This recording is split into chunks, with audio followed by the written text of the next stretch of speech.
ce matin, nous sommes réunis en région pour pouvoir lancer le programme pluriannuel de l'énergie. Et c'est une occasion qui est donnée à la région de s'associer à l'État pour pouvoir se projeter dans les 5, 10 ou 20 années à venir afin que la Guadeloupe puisse porter sa contribution à la transition énergétique, porter sa contribution à la réduction des émissions de gaz à effet de serre, parce que nous savons que nous, des territoires insulaires, nous sommes exposés aux aléas, exposés aux intempéries et aux risques qui vont découler de ce réchauffement climatique.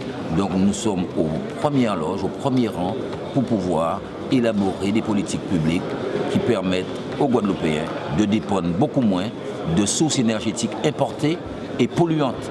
Nous voulons dépendre beaucoup moins du charbon, beaucoup moins du pétrole, et ça se planifie. C'est pour ça que nous étions là ce matin, en compagnie des représentants de l'État.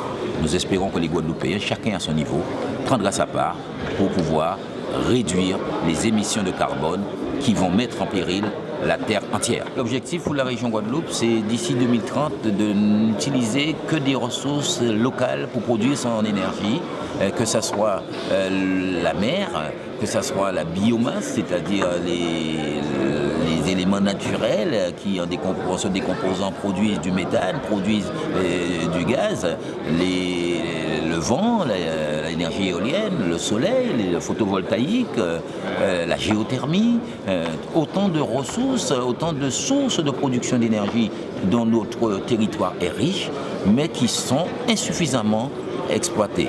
Voilà pourquoi nous sommes là ici ce matin, et c'est une opération d'une grande importance qui a été lancée ce matin en Guadeloupe. L'État il fixe la loi, donc c'est la nouvelle loi de transition énergétique qui a deux objectifs: produire plus d'énergie renouvelable et consommer moins d'énergie, donc mieux maîtriser les consommations d'énergie.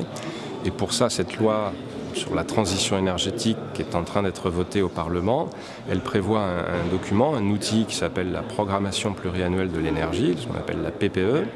Et c'est cet outil qui va permettre en Guadeloupe comme ailleurs de prévoir dans les prochaines années quelle sera la part des énergies renouvelables, la part des énergies fossiles, et la manière dont cette transition énergétique va être accompagnée par les pouvoirs publics.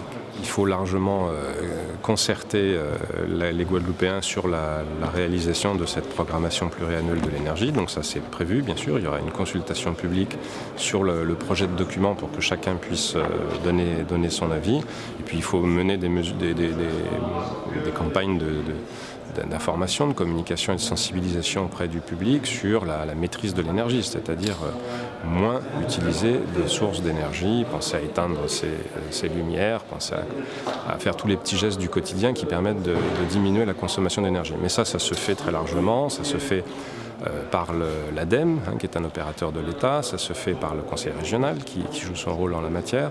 Donc on ne peut pas dire aujourd'hui que les messages ne soient pas largement diffusés.